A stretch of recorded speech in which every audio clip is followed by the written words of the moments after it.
Halo semua, bagaimana kabar kalian? Langsung saja kita lanjutkan video alur cerita manhwa yang berjudul Tales Demon and God.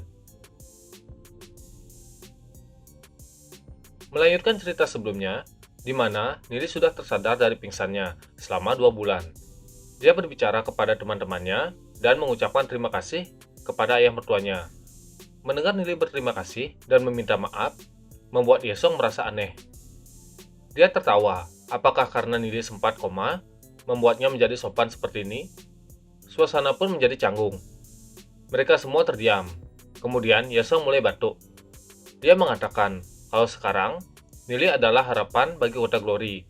Jadi Nili harus menjaga dirinya saat berada di alam reruntuhan drakonik. Meskipun Yesong sedikit cemas, namun anak muda bisa tumbuh dewasa saat mereka hidup sendiri. Mereka pun berbincang-bincang. Siang pun berganti malam. Terlihat Xion melihat langit, tapi dia merasakan sesuatu yang aneh. Kemudian Xion menanyakan keberadaan kakeknya. Yesong menjawab kalau dia sudah seharusnya menerima kabar kalau Nili sudah sadar. Apa mungkin dia bersembunyi di balik pohon? Ledakan pun terjadi. Hal itu membuat Yesong siaga. Dia merasakan kalau itu adalah serangan dari musuh. Kemudian Yesong pun pergi untuk memeriksanya. Nili yang melihat hal itu mengatakan, meski dengan susunan array 10.000 roh iblis buas dan beberapa ahli peringkat legenda di kediaman Raja Kota, musuh masih bisa menyerang. Nili pun mengeluarkan sayapnya, kemudian dia terbang, diikuti oleh teman-temannya. Para warga melihat kalau ada serangan yang terjadi di kediaman Raja Kota. Dari balik ledakan, terlihat Yemo sedang melihat ke suatu tempat. Dia hanya diam dan terus memperhatikan bayangan di balik asap. Bayangan itu mengatakan kalau sudah lama mereka tidak bertemu. Ternyata itu adalah Raja Iblis.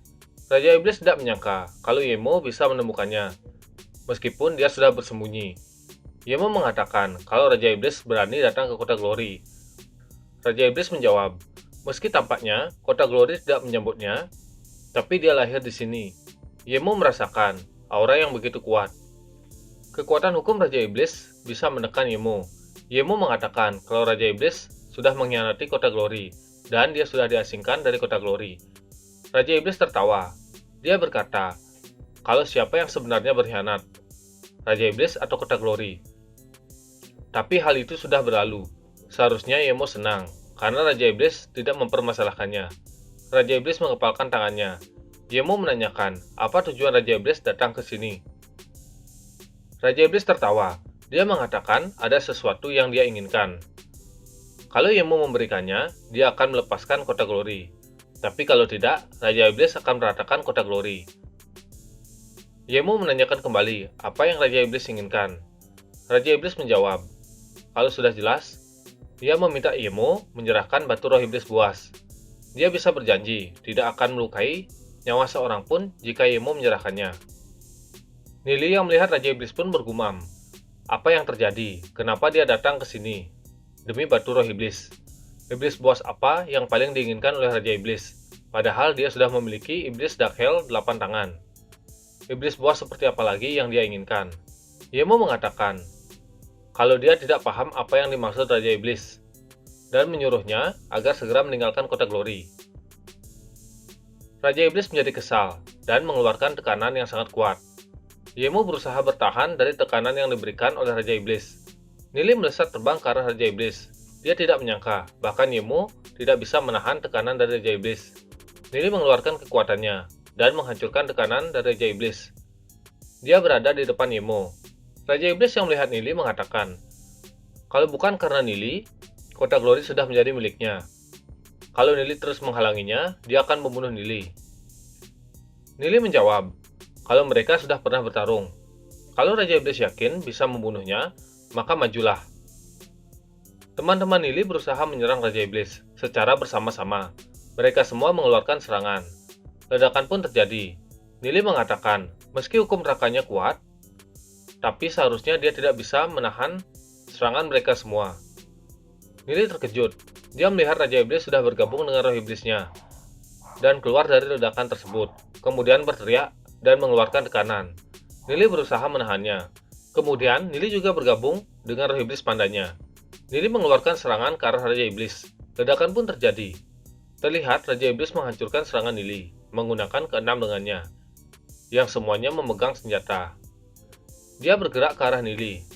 Nili merasakan kalau fisik Raja Iblis benar-benar sangat kuat, dan juga kultivasinya sudah meningkat dari saat mereka bertarung terakhir kali. Kemungkinan dia sudah dekat dengan pembentukan Pit Soul pertamanya. Karena seperti itu, Nili akan menggunakan teknik spesialnya. Dia mengeluarkan pedang meteorit Dewa Petir, kemudian mendebaskan ke arah Raja Iblis. Raja Iblis terkejut dengan kekuatan Nili.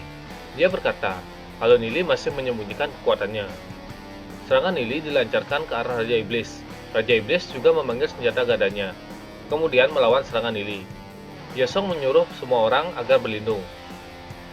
Raja Iblis pun menahan serangan Nili. Terlihat pusaran angin yang sangat besar diselimuti petir. Raja Iblis mencoba bertahan. Pertahanan Raja Iblis dihancurkan, dan dia akan terkena serangan dari Nili. Senjata Raja Iblis pun hancur. Serangan petir yang sangat besar muncul. Serangan itu menghancurkan area di sekitarnya. Ledakan yang sangat besar terjadi. Teman-teman Nili terkejut melihat kekuatan pedang meteorit Dewa Petir milik Nili yang begitu dahsyat.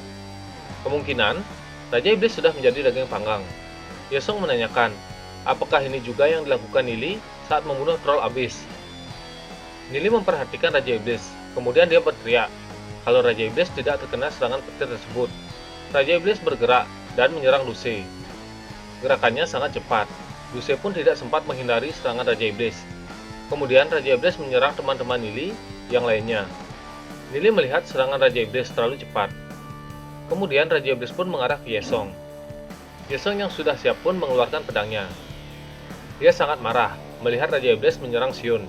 Kemudian Yesong bergabung dengan roh iblisnya dan menyerang Raja Iblis.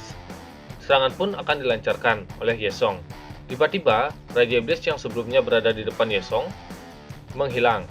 Nili melihat hal itu, kemudian menyadari bagaimana caranya Raja Iblis menghindari serangan petir milik Nili.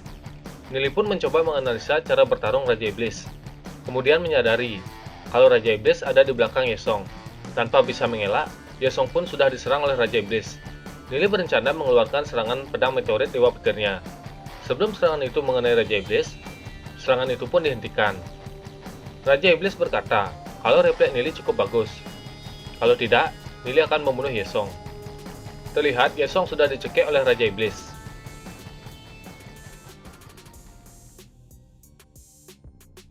Bagaimana kelanjutan ceritanya? Jadi kita akan lanjutkan pada video selanjutnya. Jangan lupa like, komen, dan subscribe. Terima kasih.